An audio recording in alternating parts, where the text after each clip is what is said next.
Emotions are feedback, but stoicism is the ability to process them.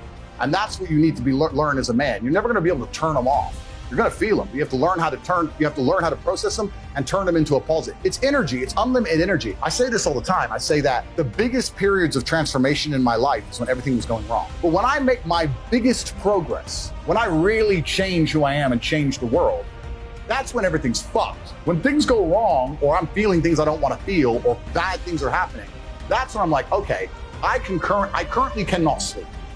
I've completed the day's tasks. I've tried to go to bed. I can't sleep.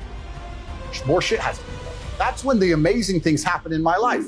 When I was heartbroken, I hit the gym harder, right? So all the bad things that happen to you as a man, if you're stoic, you get to take unlimited energy. Heartbreak is unlimited energy. So is depression. So is rage. So is sadness. All these negative emotions they tell you to collapse behind. Bruce Lee says, be like water. And people see that as be fluid and just go with the flow. I disagree. If you're like water, you're necessary for life.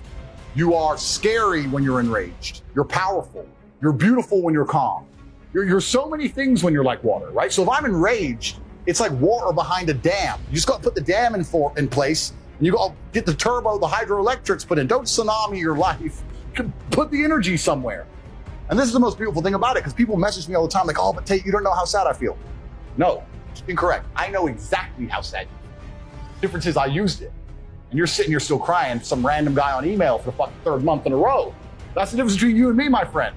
I was becoming a world champion kickboxer. If I feel sad, it does not change how I act, and it does not change the things I do. If I don't feel like going to the gym, I go to the gym. If I don't feel like working, I will still work. I lived in a world for 15 years where I didn't feel like fighting because my nose was broken, but I had to fight anyway. So a lot of these people come up to me and they say, oh, but I feel this way. I don't put a huge amount of importance on emotions. It's not that I don't feel them. It's that I don't think they have much to do with anything at all. If I wake up in a happy mood and I have a business to run and females to cater for and things to do, if I wake up in a sad mood, I have the same shit to do. I'm gonna get it done. Where's the importance of it? It's in my mind, that's how I view it. Like, how does that affect what I'm gonna do? Well, nothing, it doesn't. It's not gonna affect how I live my life, so why sit around and think about it? This modern obsession with happiness is the number one problem with the world. Because I really don't believe humans were ever evolved to be happy. I don't give a shit how I feel. I have things to do. Who gives a fuck how you feel? Like, your emotion has nothing to do with the harsh reality of this world. You're either successful or you're not. Life is binary. You either win or you lose. You survive or you don't. These people are so obsessed with themselves and how they feel. The reason you feel depressed is so that you are inspired into action. You're unhappy with your surroundings and you're inspired. This is the reason why you don't want to go to jail. Both of us don't want to go to jail because we'll both be depressed because we don't like our situation. It's a natural human instinct to make you work hard and try harder to build a life. So when people come to me and go, oh, I can't, I'm fat and I don't know what to do because I'm depressed. I say, no, you're depressed because you're fat. Go the other way around. So that's the first thing. Feeling depressed is real. But this idea that you can walk through life and everything's fine and you can catch depression from the sky like a disease and stretch your brain and there's nothing you can do about it. No matter how hard you try, you are depressed no matter what. This is garbage. This is complete garbage that's been propagated by the weak-minded. And the proof of this is that in countries with a harder life, where people are too busy struggling to survive, there's less depression. It's only in these countries that have nothing else to fucking worry about. If it was true the way they teach it, it'd be universal across the human condition. It isn't. So basically, your life's so good, the only thing you have to do is sit around and worry about why you're not happy enough. Okay, I don't think it's okay to be okay with losing or okay with less than the best. I don't think any of that's acceptable. I lived my life when I was poor, furious at the fact I was poor because my ego, and I'll be honest, my ego is at a point where I didn't understand how other people can afford Ferraris and I can't. I would be 18, walk into college and a Ferrari would drive past and it would ruin my week. And everyone would be like, what's wrong with you? I'd be like, don't you see this fat fuck can buy a Ferrari and I can't? Why? He's not a better man. He's not a better person than me. I'm just as good as him, if not better. I couldn't stand the fact that there were people who could do things I couldn't. So this gave me unlimited motivation to get rich. Now I found a way to get rich, and I believe that anyone who really, really, truly wants to get rich will get rich one way or another. I couldn't stand being ordinary. My question is this: you're saying ordinary people need to come in terms of their ordinariness. I don't think they do. I think they need to become extraordinary. I think they need to try harder. This is the greatest thing. This is the greatest and worst thing about being a man, is that all of your value is built. As a man, it doesn't matter if you're born good looking. If you're stupid and weak and broke, you're still gonna struggle. It doesn't matter if you're born rich. As a man, you need to have it all. You need to have wisdom, you need to be funny, strong, good looking helps. They like the idea of you being able to fight, you need interesting stories, you need money, you need freedom, to be able to say to a girl, fuck it, we're going to Moscow, pack now. You need all these things. And a lot of that is self-built, not all of it, but a lot of it is. So when I speak to ordinary people, I say, well, how are you trying to stop yourself from being ordinary? And a lot of them aren't. Well, then what the fuck? You're gonna live an ordinary life, you have ordinary results. I couldn't tolerate that. There's no way I would have been a normal person. And I don't know why people are trying to come to terms with that. I don't think you should. I think you should be constantly pushing to be extraordinary, no matter who you are. Talent is only identified in the top 3%. Like, people say this, I had this all the time. Oh, but Tate, you're lucky you can fight. I'm like, what do you mean lucky? We didn't find out I could fight or not until I'd already trained for 10 years. Because until the hard work's done, that's where you see the talent. At the beginning, everyone has to work hard. Because if I do no work, and someone who's not talented works hard, they're gonna beat me. So we have to both work our asses off till we're at the very, very top tier, and the only way I can get ahead of him is talent. So talent doesn't appear to the end anyway. Most people haven't worked hard enough at anything to even identify they have talent. There's loads of people who could be extremely talented at shit, but they're too lazy to even do the basics. So most people don't even know their own talent. Is there anything particularly I want that I don't have? No. I pretty much have everything I want. And I gave it all to myself. This is what I mean, because I wouldn't accept being ordinary.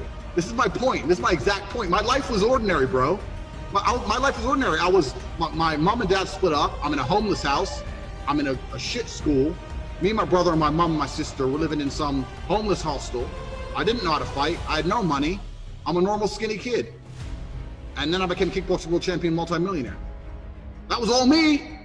And it's all because I sat there and goes, nah, fuck this. So I think everyone else could do the same. You know, who's saying the guy watching this right now would not be a better fighter than me if they didn't go fight?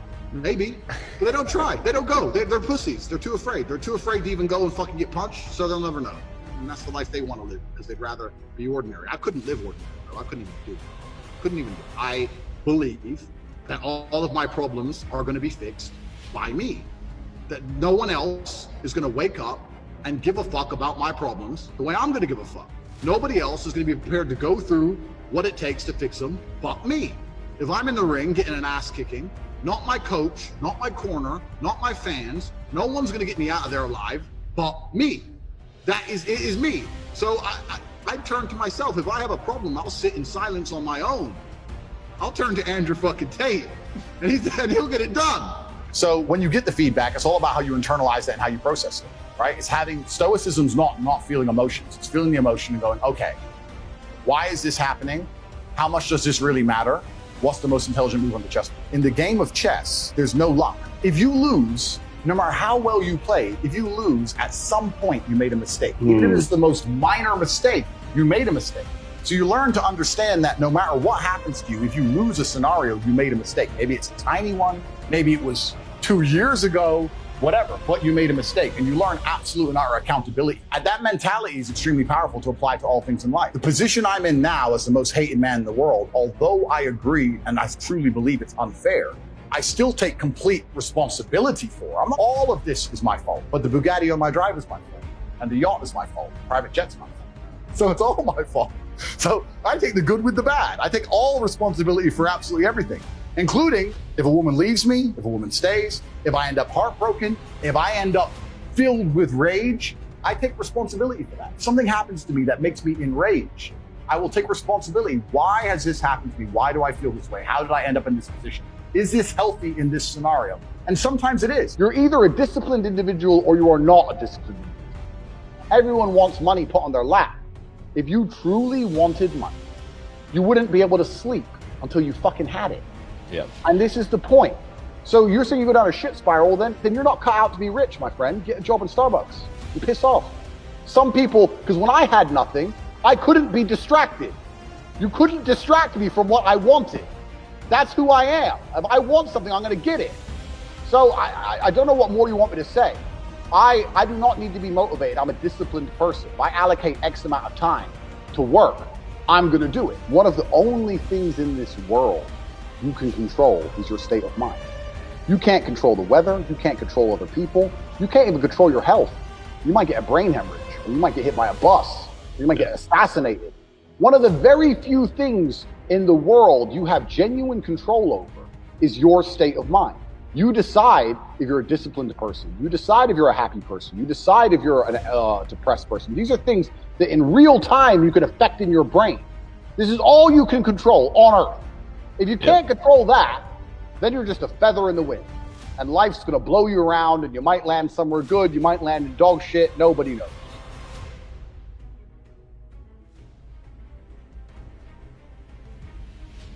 Hello guys, first things first, thank you all for watching this video. I hope you have a good and a productive day. And today's advice is keep going. Whatever you do, just keep going. Start from the beginning again, just go and just do it, you know. I remember finding myself like 2 or 3 days in a row this week just not doing anything, you know. I got through some problems and I was so busy solving them, and I remember I was laying in bed and I was like, I didn't do anything today.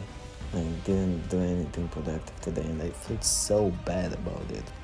And on the 3rd day, I remember that was the worst scenario, you know, like I felt so bad that I needed to get out and have a long walk and just be with myself and just focusing on what I need to do, what I have to do, how I can go back to my schedule and stuff like this. So yeah, if you're finding yourself in that position or something like that, just go back, just find the motivation and start doing things, especially when you don't feel like it. This is what helps me, like start doing something that I don't want to do, but I'm forcing myself to do it because I know after I'm doing it, I will feel good. So yeah, this is the advice for today. Again, thank you all for watching this video. I hope you have a good day. And until I catch you in the next one, don't forget to like, share, subscribe, because it helps me a lot. And watch this video over here because this one is a powerful one. Peace.